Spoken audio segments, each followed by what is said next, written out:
আসসালামু আলাইকুম এভরিওয়ান। বাবার ছায়া গল্পের তৃতীয় পার্ট। তো চলো বেশি কথা না কইয়া গল্প শুরু করা যাক। বাবাই, আমি তোমার গাছ হয়ে প্রমিস করছি, তুমি কাউকে মম বলতে না বললে কাউকে মম ডাকবো না। বাবাই, তুমি মরার কথা বলো না আর কখনো। তুমি না আমার বাবাই। বাবাই, তুমি কাঁদছো কেন? রাইসা আমার চোখের পানি মুছে দিচ্ছে আর হেক্সি দিয়ে কাঁদছে।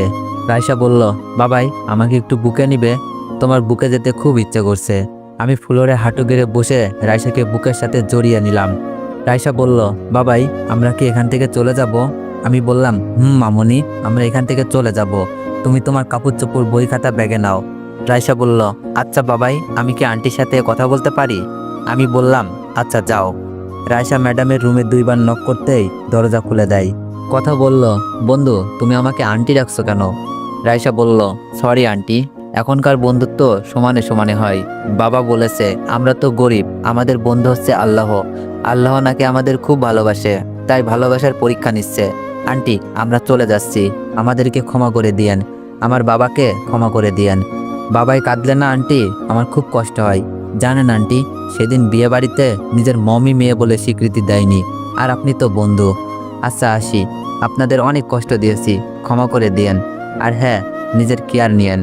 রায়সা কথাগুলো বলে যখন রুম থেকে বের হচ্ছে তখন কথা বলে ওঠে, বন্ধু দাঁড়াও। রায়সা আর পিছন ফিরে তাকায়নি, পেছনে তাকানোর কোনো অধিকার নেই, সেটা ছোট্ট মেয়েটাও বুঝতে পারছে। রায়সা বলল, বাবাই চলো। রায়সাকে নিয়ে বাসা থেকে বের হয়ে নতুন একটা বাসায় উঠি। কথার মনটা আজ কেমন যেন করছে, মনে হচ্ছে আপন কেউ চলে গিয়েছে। বারবার রায়সার মুখটা ভেসে উঠছে, কেন এমন লাগছে কথা ভাবতে পারছে না। এমন সময় দরজায় কে জানি বারবার নক করছে। কথা গিয়ে দরজা খুলে দিতেই দেখে দরজার বাইরে সাথী দাঁড়িয়ে আছে। কথা বলল, কিরে দোষ, কিছু না বলে? সাথী বলল, জবাবদিহি করবি না ভিতরে আসতে বলবি? কথা বলল, আরে না, ভিতরে আস। কেমন আছিস বল? সাথী বলল, ভালো। আঙ্কেল কোথায় গিয়েছে? কথা বলল, অফিসে মিটিং আছে নাকি, সেখানে গেল। তুই কি কাউকে খুঁজতে আসিস দোষ? আরে না, কিন্তু তোদের বাসায় যে একটা ছোট্ট মেয়ে থাকতো, দেখতে খুব মায়াবী, মেয়েটা কোথায়? সাথীর মুখে রায়সার কথা শুনে কথার মনটা হঠাৎ খারাপ হয়ে গেল। সাথী বলল, কি হলো বলছিস না কেন? কথা বলল, তারা সকালে চলে গিয়েছে। চলে গিয়েছে মানে? বাসা থেকে চলে গিয়েছে। কোথায় গিয়েছে বলতে পারবি? কথা কথা বলল, বলে যায়নি। সাথী বলল, ও আচ্ছা দোস্ত, আমার তাড়া আছে, আজ আমি আসি। কথা বলল, কি হলো হঠাৎ করে আসলি, হঠাৎ করে চলে যাচ্ছিস, চাটা খেয়ে যা। সাথী বলল, অন্যদিন, আজকে নয়। সাথী হনহনিয়ে বাসা থেকে বের হয়ে পড়ল। সাথীর ব্যবহার কেমন যেন লাগছে। এমন সময় কথা দেখলো তার ফোনে পরিচিত সেই নাম্বার। ফোনটা রিসিভ করতেই ওপাশ থেকে মিষ্টি কণ্ঠে বলে উঠল, আমার জান পাখিটা কেমন আছে? আমি আমার জান পাখিটাকে বড্ড বেশি মিস করছি। কথা বলল, তোমাকে ছাড়া ভালো থাকি কি করে? আচ্ছা নিলয়, তুমি কি বিয়ের পরও এভাবে প্রতি ঘন্টায় ফোন করে আমার কেয়ার নিবে? নিলয় বলল, কেয়ার যে আমাকে নিতেই হবে, তুমি যে আমার ভালোবাসা। জানো তোমাকে নিয়ে কত স্বপ্নের বীজ বুনেছি, আর সেই স্বপ্ন পূরণ হবে আর মাত্র কয়েকদিন পর। আই লাভ ইউ জান পাখি। I love you too. আচ্ছা এখন রাখি। ওকে। কথা ফোন রেখে মনে মনে ভাবছে সে ঠিকই করেছে, কারণ ছোট লোকটা নিলয় সম্পর্কে এত বাজে বাজে কথা বলার সাহস কিভাবে হয়। যাই হোক, এখন একটু ঘুমিয়ে নিই। রায়সা বলল, আচ্ছা বাবাই, আল্লাহ কি আমাদের সত্যি পরীক্ষা করছেন? আমি বললাম, হ্যাঁ মামুনি। আল্লাহকে বলো তো, বাবাই যেন তোমাকে কষ্ট না দেয়। জানো বাবাই, তোমাকে কেউ মারলে আমি ব্যথা পাই। আমি বললাম, আরে পাগলি মেয়ে, আমরা গরিব তো, এজন্য বড় লোকেরা আমাদের মানুষ ভাবে না, তাই মারে। আচ্ছা খাবি চল। রায়সা বলল, বাবা আমি ডিম ভাজি দিয়ে খাবো। আমি বললাম, আচ্ছা মা ওয়েট কর, ভেজে নিয়ে আসছি। আমি ডিম ভাজি করার সময় অসাবধানতাবশত গরম তেলে হাত এসে পড়ে, সাথে সাথে শরীরের চামড়া ঝলসে যায়। ডিম ভাজি করে নিয়ে এসে রায়সাকে খাইয়ে দিতে যাই, তখনই রায়সা হাতে ফুসকা দেখে ফেলে। রায়সা বলল, বাবাই তোমার হাতে কি হয়েছে? আমি বললাম, কিছু না মামুনি। রায়সা বলল, বাবাই তুমি যদি না বলো তাহলে খাবো না। আমি বললাম, আচ্ছা বলছি। ডিম ভাজতে গিয়ে তেলের ছিটা লাগছে। রায়সা বলল, দেখি খাবারের প্লেটটা। কেন মামুনি? বলছি দাও। আচ্ছা নাও। রায়সা প্লেটটা হাতে নিয়ে আমার মুখে খাবার তুলে দিচ্ছে। রায়সার খাবার তুলে দেওয়া দেখে মার কথা মনে পড়ে যায়। খাওয়া শেষ হলে পরের দিন রায়সাকে নিয়ে স্কুলে যাচ্ছি। এমন সময় একটা ব্ল্যাক কালারের গাড়ি সামনে এসে দাঁড়ায়। গাড়ি দাঁড় করানো দেখে অনেকটা বিস্মিত হলাম। হঠাৎ গাড়ি থেকে একটা মেয়ে বের হয়ে আমাদের দিকে আসছে, মুখটা অনেকটা পরিচিত লাগছে। মেয়েটা সামনে এসে বলল, আপনারা স্কুলে যাচ্ছেন? চলেন আপনাদের লিফট দিই। রাইসা বলল, আমরা হেঁটে যেতে পারবো। আর আপনি কে? মেয়েটা বলল, জানি হেঁটে যেতে পারবা, তবুও চলো। আর আমি তোমার কথা আন্টির ফ্রেন্ড। হাই মিস্টার রাজ। রাইসা বলল, আন্টি হাই না বলে সালাম দিন। মেয়েটা বলল, আচ্ছা আসসালামু আলাইকুম। আমি বললাম, ওয়ালাইকুম আসসালাম। আপু আমরা আসি, স্কুলে লেট হয়ে যাচ্ছে। মেয়েটা বলল, এই যে মিস্টার রাজ, আপনি আমাকে আপু কেন ডাকেন? সাথী বলে ডাকবেন, সাথী, নইলে পা ভেঙে দিব। এখন গাড়িতে ওঠেন। এক প্রকার জোর করেই গাড়িতে উঠিয়ে নিল।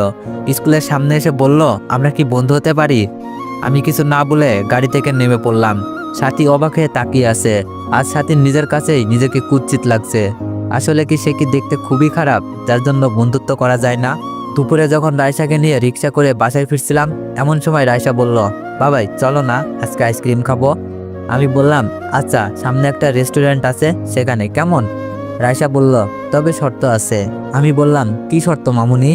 রাইসা বলল, টাকা আমি দিব, কারণ আমি যে তোমার মা। আমি বললাম, তাই বুঝি? আমার মাটা টাকা কই পেল? রাইসা বলল, টিফিনের টাকা জমিয়েছি তোমায় নিয়ে খাবো বলে। রাইসার কথাতে চোখের পানি আর ধরে রাখতে পারছিলাম না। চোখের পানি মুখে রাইসার কপালে চুমু এঁকে দিলাম। সামনের রেস্টুরেন্টে নেমে গিয়ে আইসক্রিম আর রাইসার কোল্ড কফি অর্ডার করলাম। রাইসাকে খাইয়ে দিচ্ছে আইসক্রিম। হঠাৎ বুঝতে পারলাম রাইসা কাঁদছে, কারণ রাইসার চোখ থেকে পানি পড়ছে। আমি বললাম, আমার মাটা কাঁদে কেন? রাইসা বলল, বাবাই ওইদিকে দেখো। আমি তাকিয়ে দেখি রিয়া সাহেবকে খাইয়ে দিচ্ছে। দুইজন দুইজনের হাতে হাত রেখে সুখের মুহূর্ত পার করছে। হঠাৎ হারিয়ে গেলাম অতীতে। এমন একটা দিন ছিল না রিয়াকে তুলে খাইয়ে দিতাম না। হঠাৎ রিয়ার চোখ পড়লো আমাদের দিকে। রাইসা রিয়ার দিকে এক দৃষ্টিতে তাকিয়ে রয়েছে আর নীরবে চোখের পানি ফেলছে। রিয়া খাবার শেষ করেই সাহেবকে কি যেন বলে দুইজনই উঠে পড়ল। আমাদের পাশ কাটিয়ে যাওয়ার আগে সাহেব চৌধুরী বলল, ছোট লোকদের জ্বালায় রেস্টুরেন্টে এসেও খাওয়া যাবে না রিয়া, চলো এখানে আর নয়। রিয়া বলল, সত্যি বলেছ। রাইসা বলল, বাবাই আমরা কি সত্যিই ছোট লোক? রাইসার প্রশ্নের কোনো উত্তর আমার কাছে নেই। রেস্টুরেন্ট থেকে বের হয়ে সোজা বাসায় এসে পড়লাম। রাতে এশার নামাজ পড়ে দুহাত তুলে পরম করুণাময় আল্লাহ তাআলার কাছে বললাম, হে আল্লাহ, আমি যে আর পারছি না, মেয়ের দিকে তাকাতে পারি না। এই দিকে এই অবস্থায় কেউ চাকরিও দিচ্ছে না। কথা ম্যাডামরা করোনা করে যে চাকরিটা দিয়েছে সেটাও চলে গেল। ও আল্লাহ, তুমি একটা পথ তৈরি করে দাও না। পৃথিবীর সবাই ফিরিয়ে দিলেও তুমি তো তোমার বান্দাকে খালি হাতে ফিরিয়ে দিতে পারো না। মোনাজাত শেষ করে যখন রুমে আসছি তখনই দেখি ফোনটা বাজে। ফোনটা তুলতেই উপাস থেকে কথা ম্যাডামের বাবা করুম চৌধুরী বলল, রাজ আমি চাই তুমি অফিসে কাল থেকে জয়েন করো। আর হ্যাঁ, কথার কোনো কথাই কষ্ট পেও না। আর তোমাকে চাকরি শুধু ফিরিয়ে দিচ্ছি আমার মেয়ের জীবন বাঁচানোর জন্য। আচ্ছা, কাল থেকে অফিসে এসো। আর কথাকে বলে দিচ্ছি। পরের দিন রাইসাকে স্কুলে দিয়ে যখনই অফিসে যাই তখনই অফিসের পিয়ন বলল, ম্যাডাম আপনাকে তার রুমে যেতে বলেছে। আমি বললাম, আচ্ছা তুমি যাও, আমি যাচ্ছি। ম্যাডামের রুমে গিয়ে নক করতেই ভিতরে যেতে বলল। কথা ম্যাডাম বলল, হ্যালো মিস্টার রাজ, ঠিকঠাক অফিসের কাজ করবেন। আর হ্যাঁ, বাবার জন্য আপনাকে চাকরি দিতে বাধ্য হলাম। সো এমন কিছু করবেন না যে আপনাকে অপমান করে বের করে দিতে হয়। আর হ্যাঁ, আপনার মেয়ের মা বানানোর মতো কোনো স্বপ্ন দেখে থাকলে ভুলে যাবেন।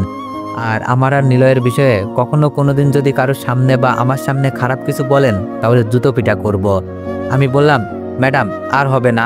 আর রাইসা ছেলে মানুষের জন্য ক্ষমা চাচ্ছি। অমন ভুল আর জীবনও হবে না। ম্যাডাম বলল, আচ্ছা এবার আসেন। আমি আমার রুমে গিয়ে শুয়ে আকাশের দিকে মাথা তুলে বললাম, হে আল্লাহ, আর কত কথা শোনাবেন? দিনগুলো হাসি কান্না মিলিয়ে ভালোই চলছিল। প্রতিদিনের মতো রাইসাকে স্কুলে দিয়ে রিক্সা করে অফিসে আসার সময় রিক্সা ভাঙায় পড়ে উল্টে যায়। অনেকটা ব্যথা পাই, বিশেষ করে ভাঙা পাই, আবারও ব্যথা লাগে। পা অনেকটুকু খলচে যায়। পা ব্যান্ডেজ করে অফিসে যেতে দেখি 11টা বেজে গেছে। অফিসে গিয়ে বসতেই ম্যাডাম ডেকে পাঠাই। ম্যাডামের অনুমতি নিয়ে যখনই রুমে যাই খানিকটা চমকে যাই, কারণ আমার দেখা আজ প্রথম ম্যাডাম শাড়ি পরেছে। কালো পাড়ের নীল রঙের তাঁতের শাড়িতে ম্যাডামকে অপরূপ লাগছে। ম্যাডাম বলল, কি হলো রাজ, তাকিয়ে আছেন কেন? আর কয়টা বাজে দেখছেন? আমি বললাম, জি ম্যাডাম 11টা। ম্যাডাম বলল, আপনার অফিস কয়টায়? আমি বললাম 9:45 ম্যাডাম। ম্যাডাম আমার গালে চড় বসিয়ে দিয়ে বলল, লজ্জা করে না লেট করে অফিসে আসতে? এখানে আপনাকে বেতন দিতে হয়। এরপর কোনোদিন যদি লেট করে আসেন ঘাড় ধাক্কা দিয়ে বের করে দিব। এখন আসতে পারেন। ম্যাডামের রুম থেকে বের হয়ে আমার কেবিনে এসে বসলাম। কথা শাড়ি পরেছে, শাড়ির সাথে ম্যাচিং করে টিপ, সাথে চোখের বুড়ো জোড়ায় ঘন করে কাজল দিয়েছে। কথা মনে মনে স্থির করে নাই আজ নিলয়কে সারপ্রাইজ দিবে। সামনে শুক্রবারে বিয়ে। বিয়ের আগে যেন বউ সাজে কথাকে দেখে চমকে যায়। যেই ভাবা সেই কাজ। কথা গাড়ি করে নিলয়ের অফিসে চলে যায়। অফিসে গিয়ে সরাসরি নিলয়ের রুমে যখনই ঢুকবে তখনই দেখতে পাই দরজাটা হালকা খোলা, ভিতর থেকে আওয়াজ আসছে, নিলয় তুমি তো জানো আমি প্রেগনেন্ট, আমার গর্ভে তোমার সন্তান বড় হচ্ছে, তুমি আমাকে রেখে অন্য আরেকটা মেয়েকে বিয়ে করতে যাচ্ছ।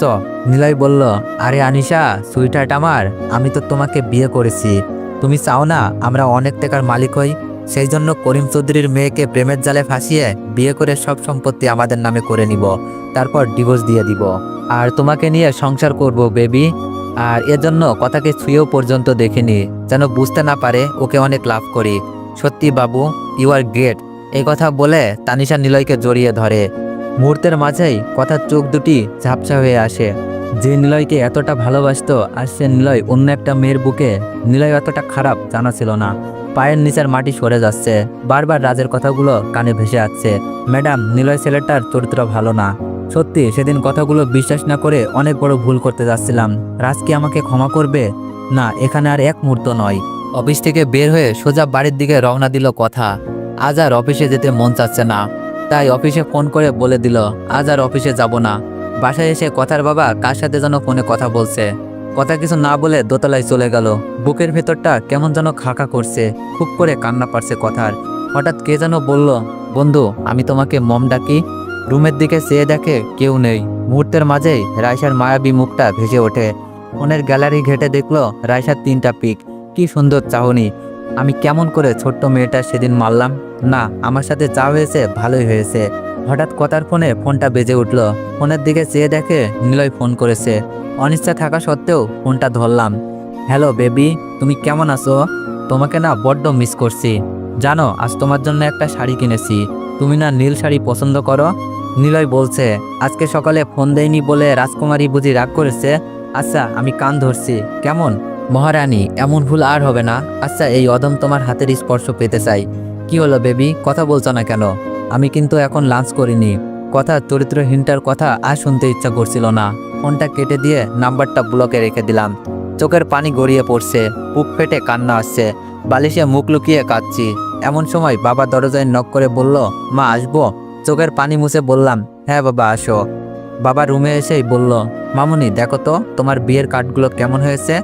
আর শোনো, তোমার বন্ধু বান্ধব কেউ যদি বাদ পড়ে তুই ইনভাইট করে দিস। আমি কিছু বলছি না, চোখ দিয়ে পানি পড়বে ভাব। আব্বু বলল, মামুনি একটা কথা বলি। মাথা নাড়িয়ে হ্যাঁ সূচক জবাব দিলাম। মামুনি তুই কিছু মনে না করলে রাজ আর তার মেয়েকে ইনভাইট করতে চাই, তুই রাগ করবি না তো? সত্যি বলতে রাজ ছেলেটাকে দেখলে আমি কেমন যেন হয়ে যাই, আর ছোট্ট মেয়েটার খুনসুটিগুলো খুব ভালো লাগে। মামুনি তাহলে একটা কার্ড তাদেরকেও দিব। আমি আর থাকতে পারলাম না, বাবাকে জড়িয়ে ধরে কান্না করে দিলাম। বাবা বলল, কি হলো মা, কাঁদছিস কেন? বাবা আমি এই বিয়েটা করব না, তুমি যেভাবেই হোক বিয়েটা ভেঙে দাও। কি বলছিস এসব? বিয়ের কার্ড ছাপা হয়ে গেছে, আজ বাদে কাল বিয়ে, এই মুহূর্তে বিয়ে কেমনে ভাঙবো? আর তোরা দুইজনকে পছন্দ করে বিয়ের মত দিয়েছিস। আমি কিছু শুনতে চাই না, আমি শুধু জানি আমি বিয়েটা করব না বাবা। আমি মরে যাব, তাও এই চরিত্রহীন নিলয়কে বিয়ে করব না। কি করেছে নিলয়? এই যে দেখো বাবা, মোবাইলে তোলা ভিডিও দেখিয়ে দিলাম। বাবা কিছু বলল না, বুকে জড়িয়ে নিল আমায়। বাবা বলল, কি হলো মা, বাবার বুকে কাঁদছিস? তোর বিয়ে ওই রকম লম্পট ছেলের সাথে হবে না, এবার হ্যাপি তো? ও বাবা, ইউ আর গ্রেট বাবা। আমি রাতে ফ্রেশে ঈশান নামাজ পড়ে আল্লাহর কাছে শুকরিয়া আদায় করে ঘুমিয়ে পড়লাম। পরের দিন সকালে বাবা জানালো বিয়ে ভেঙে দিয়েছে। বাবাকে জড়িয়ে ধরে বললাম, ও বাবা তুমি সত্যি অনেক ভালো। বাবা বলল, তাই বুঝি? তাই। সকালবেলা ঘুম ভেঙে দেখি রায়সা নেই। বুকের ভেতরটা স্যাঁত করে উঠল, কারণ প্রতিদিন সকালে ঘুম ভাঙতেই রায়সাকে বুকে খুঁজে পাই, কিন্তু আজ নেই। তাড়াহুড়ো করে রুম থেকে বের হয়ে বাথরুমে দেখলাম সেখানেও নেই। আমি বাম পাটা ভালো করে নাড়াতে পারছি না, সেই দিন ভাঙা পায়ে ব্যথা পেয়েছিলাম, পাটা অনেক ফুলে গিয়েছে। এইদিকে রায়সাকে কোথাও খুঁজে পাচ্ছি না। কয়েকটা ডাক দিলাম, তারপরেও রায়সার কোনো সাড়া নেই। খুব ভয় হচ্ছে, রায়সার কিছু হলে আমি বাঁচব না। হঠাৎ কিচেনে কিছু পড়ার আওয়াজ হলো। তাড়াহুড়ো করে কিচেনে গিয়ে দেখি ময়দা দিয়ে কিচেনের অবস্থা শেষ। কলেজার টুকরাটাকে দেখলাম রুটি বানানোর চেষ্টা করছে। আমি দরজায় দাঁড়িয়ে আছি, এইদিকে কোনো ভ্রুক্ষেপ নেই, সারা শরীরে ময়দা ছড়াছড়ি। আমি বললাম, রায়সা মা আমার এখানে কি করছো? রায়সা বলল, কথা বলো না তো, দেখো না বাবাইয়ের জন্য রুটি বানাচ্ছি। আমি রান্নাঘরে ঢুকেই রায়সাকে থাপ্পড় মারলাম। রায়সা বলল, বাবাই তুমি আমাকে মারলে? আমি বললাম, আমাকে না বলে তোকে কিচেনে কি আসতে বলেছে? আর গ্যাসের চুলা জ্বালাইছিস? যদি কোনো দুর্ঘটনা হয়ে যেত, শরীরের কি অবস্থা করেছিস? রাইসা গালে হাত দিয়ে অভিমানের সুরে বলল, হোক দুর্ঘটনা, তুমি জানো না তোমার কষ্ট আমি সহ্য করতে পারি না। তুমি কাল ব্যথা পেয়েছো, আমি দেখেছি, তুমি হাঁটতে পারোনি ঠিক মতো। আর এই শরীর নিয়ে সকালে নাস্তা কিভাবে বানাবে? তাই আমি নাস্তা বানাতে এসেছি। কিন্তু দেখো বাবাই, আমি রুটি বানাতে পারছি না। আমি বললাম, তোকে কিচেনে আসতে বলেছি? আর যদি তোর কিছু হয়ে যেত তাহলে আমি মরেই যেতাম। তুই যে আমার কলিজার টুকরা, বেঁচে থাকার শেষ সম্বল। রাইসা বলল, সরি বাবাই, আর এমন হবে না। তুমি মরার কথা বলো না প্লিজ বাবা। এই যে আমি কান ধরলাম, এবার বুকে নিবা না বাবাই? রাইসাকে বুকে জড়িয়ে নিলাম। যেই গালে থাপ্পড় দিয়েছিলাম সেখানে একটা চুমু দিয়ে বললাম, মারে তোকে থাপ্পড় দিয়েছি, তুই অনেক কষ্ট পেয়েছিস তাই না? রাইসা আমার গালে চুমু দিয়ে বলল, না বাবাই, তুমি না আমার বাবাই, তুমি কষ্ট পেলে আমি কষ্ট পাই। আমি বললাম, আচ্ছা তুমি হোমওয়ার্ক রেডি করো, আমি নাস্তা বানাই। রাইসা বলল, আচ্ছা বাবাই। সকালে নাস্তা শেষ করে রাইসাকে স্কুলে দিয়ে যখনই অফিসে যাচ্ছিলাম, হোটেল নিউ মার্কেট জ্যামে আটকে যাই। জ্যামের মাঝে অটোতে বসে আছি আর ঘড়ির দিকে তাকাচ্ছি। আপা, বকুল ফুলের মালা একটা নেন না? যা তো, বিরক্ত করিস না। আপা, আজ সারাদিন ফুল বিক্রি হয়নি। আপা, 20 টাকা লাগবে না? 10 টাকা দিয়েন, আমার ছোট ভাইটাকে নিয়ে পাউরুটি কিনে খাবো। দেখ তো ওর পিতা কেমন লাগে। এইসব টোকাইদের জ্বালায় রাস্তাঘাটে বেরো হওয়া যায় না। যাও তো, আমার ফুল লাগবে না। ড্রাইভার, গাড়ির লুকিং গ্লাসটা তুলে দাও। এই সাথী, দেখ তো, অটোতে সেই দিন কথার বার্থডে পার্টিতে গান গাওয়া ছেলেটা না? ড্রাইভার, কাজ নামাতো দেখি। দোষ রাজ, তুই আমার গাড়ি করে যা, আমি অটোতে করে যাব। সাথী গাড়ি থেকে নেমে পড়ল। এইদিকে আমি গাড়িতে বসে ভাবছি, যতক্ষণ গাড়িতে বসে আছি ততক্ষণ হাঁটলেও অফিসে পৌঁছে যেতাম। স্থির করলাম হেঁটেই চলে যাব অফিসে, 5 মিনিটের রাস্তা। তাই অটোওয়ালাকে ভাড়া দিয়ে নেমে পড়লাম। সাথী অর্পিতাকে ফোন দিয়ে বলল, দোস্ত আমার নার্ভাস লাগছে। অর্পিতা বলল, তোর নার্ভাস লাগছে? কথাটা হাস্যকর মনে হচ্ছে। শোন, তোর গায়ককে বল নিরিবিলি পরিবেশে তার গান শুনতে চাস। সাথী বলল, আচ্ছা দোস্ত, ধন্যবাদ। সাথী ফোন রেখে যখন আমাকে ডাক দিবে এমন সময় সাথী দেখলো ফুলওয়ালা সেই মেয়েটা আমার কাছে। আমি হেঁটেই রওনা দিচ্ছি, হঠাৎ পিছন থেকে বলল, স্যার একটা ফুল নেন না, ম্যাডামকে দিবেন, ম্যাডাম অনেক খুশি হবে। মাত্র 20 টাকা স্যার। আমি পিছন ফিরে দেখি একটা মেয়ে 10 বছর হবে, সাথে একটা ছোট্ট ছেলে বয়স 6 হবে। মেয়েটা উস্কো খুস্কো চুল। আমি মেয়েটাকে বললাম, আপু তোমার ম্যাডাম নেই তো? মেয়েটা বলল, স্যার নেন না, 10 টাকায় দিব। আজ সকাল থেকে একটা ফুলও বিক্রি করিনি। নেন না স্যার, 10 টাকা দিয়েন, ভাইরে নিয়ে পাউরুটি খাওয়াবো। সাথের রাগ হচ্ছে, এই ঝামেলার জন্য রাজের সাথে কথা হচ্ছে না। অনেকটা দূর থেকে দেখছে রাজকে। মেয়েটা বলল, স্যার নিবেন না? আমি কিছু বলছি না। মেয়েটা তার ছোট ভাইকে নিয়ে চলে যাচ্ছে, হয়তো আবার কাউকে বলবে। একটা ফুল নেন না ভাই, খুব খিদে লাগছে। আমি বললাম, এই যে আপু কোথায় যাচ্ছ? আমি ফুল কিনবো। মেয়েটা পিছন ফিরে তাকালো, মুখে হাসির ঝিলিক। মেয়েটা বলল, কয়টা নিবেন স্যার? আমি বললাম, একটাও না। মেয়েটার মুখ মুহূর্তে আষাঢ়ের আকাশের মতো হয়ে গেল। আমি মেয়েটাকে বললাম, চলো, আগে তোমাদের খাওয়াবো, তারপর ফুল নিব। সামনে একটা হোটেলে নিয়ে গেলাম। ওয়েটার ওদেরকে দেখেই বলল, যাও যাও, এখানে কেন আছ? মেয়েটা তার ভাইকে নিয়ে চলে যাচ্ছে। আমি বললাম, এই যে ভাইয়া, ওরা খেলে আপনার কোনো সমস্যা? আর ওদের টাকা আমি দিব। ওয়েটার বলল, সরি স্যার। আমি বললাম, খাবার মেনুটা দাও। খাবার মেনুটা দেখে বিরিয়ানি অর্ডার দিলাম। ছোট্ট মেয়েটা তার ভাইকে খাইয়ে দিচ্ছে, আর আমি তাকিয়ে তাকিয়ে দেখছি। বোনটা একবারও বিরিয়ানি মুখে দেয়নি। মনে হচ্ছে ভাইয়ের খাওয়ার মাঝেই সে নিজের খাওয়ার স্বাদ ভোগ করছে। আমি 1 প্লেট আর 1 প্যাক বিরিয়ানি নিয়ে মেয়েটার মুখের কাছে ধরতেই দেখলাম মেয়েটার চোখ দিয়ে পানি পড়ছে। আমি বললাম, কি হলো, কাঁদছিস কেন? মেয়েটা বলল, স্যার আপনাকে ভাইয়া কইয়া ডাকি? আমি বললাম, আমি তো তোর ভাইয়াই হই। আচ্ছা এবার হা কর। মেয়েটা বলল, জানো ভাইয়া, জীবনে প্রথম বিরিয়ানি খাইলাম। আগে শুধু নামই শুনেছি। তুমি অনেক ভালো মানুষ। এইদিকে সাথী রেস্টুরেন্টের একপাশে সব দেখছে। হঠাৎ ছাতের পাশে থাকা একটা মেয়ে তার বলে উঠল তার বান্ধবীকে, তোস দেখ, প্রকৃত মানুষ। এইসব ছেলেকে যেই মেয়ে জীবনসঙ্গিনী হিসাবে পাবে সেই ভাগ্যবতী। সাথী মনে মনে বলছে, এই যে আপু, চাইয়া থাইকা লাভ নাই, ওইটা আমার।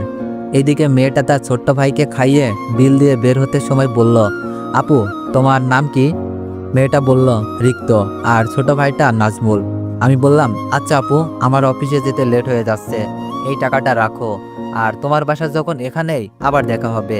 অফিসে আসতে আসতে 5 মিনিট লেট হয়ে যায়। অফিসে গিয়ে বসতেই কথা ম্যাডাম ডেকে পাঠালো। আমি একটু খুঁড়িয়ে খুঁড়িয়ে ম্যাডামের রুমে যেতেই ম্যাডাম বলল, এ কি, তোমার পায়ে কি হয়েছে? আমি বললাম, তেমন কিছু না, সামান্য ব্যথা। আর এই যে ম্যাডাম আপনার ফাইল, সব কাজ কমপ্লিট। কথা ম্যাডাম বলল, আচ্ছা বলো না কি হয়েছে পায়ে? আর সমস্যা থাকলে ফোন করে বললেই হতো অফিসে কেন আসলে। আমি বললাম, ম্যাডাম এটা তো সরকারি অফিস বা নিজের অফিস নয়, কথাগুলো আপনিই বলেছিলেন। কথা ম্যাডাম কিছু না বলে মাথা নিচু করে ফেলে। আমি নিজের ডেস্কে এসে পড়ি। কথা রুমে বসে বসে প্রজেক্টে কাজ করছে। এমন সময় দেখে ফোন বাজছে। ফোনটা তুলেই উপাস থেকে মেয়ে কণ্ঠে বলল, হ্যালো কথা চৌধুরী, আপনার মেয়ে পরীক্ষায় ফার্স্ট হয়েছে। আপনি রায়সাকে নিয়ে যাওয়ার সময় মার্ক লিস্ট নিয়ে যাবেন। তার বাবার ফোন অফ পাচ্ছি। কথা ফোনটা রেখেই গাড়ি নিয়ে রায়সার স্কুলে চলে যায়। কেমন জানি সত্যি সত্যি মার ফিলিংস হচ্ছে। কথা প্রিন্সিপাল ম্যামের রুমে বসে আছে। কথা চৌধুরী, আপনার মেয়ে সত্যি হাজারে একটা। ক্লাসের শৃঙ্খলা থেকে শুরু করে সব কিছুতেই ফার্স্ট। আমাদের স্কুলে এই বছরে শ্রেষ্ঠ শিষ্টাচার পুরস্কার আপনার মেয়েই পেয়েছে। ছোট্ট হয়েও বেস্ট অফ লাক। কথা বলল, ধন্যবাদ ম্যাম। রায়সা কথার কুলে বসে বসে সব শুনছে। কথা রায়সাকে নিয়ে স্কুল থেকে বের হতেই রায়সা বলল, আন্টি আপনাকে একটা কথা বলি। কথা বলল, হ্যাঁ মামনি বলো। রায়সা বলল, আপনি কোনোদিন আর স্কুলে আসবেন না। আর হ্যাঁ, ম্যামকে বলে দিবেন আপনি আমার মম নন। গরিবের করুণা করেছিলেন। স্কুলে ম্যামকে বললে আপনি লজ্জা পেতেন, তাই বলিনি। কথা রায়সাকে অফিসে নিয়ে নামিয়ে দেয়। কথা তার রুমে গিয়ে দেখে সাথী বসে আছে। কথা বলল, কিরে দোস্ত এখানে বসে আছিস কেন? সাথী বলল, দোস্ত আমাকে একটা উপকার করতে হবে। কথা বলল, কি উপকার? সাথী বলল, প্রমিস করবি? কথা বলল, আগে বল কি বলবি? সাথী বলল, দোস্ত আমি রাজকে ভালোবাসি, আর তুই রাজকে বলবি সাথী তোমাকে ভালোবাসে। বলবি বল। জানিস ওকে আমি সত্যি অনেক ভালোবাসি।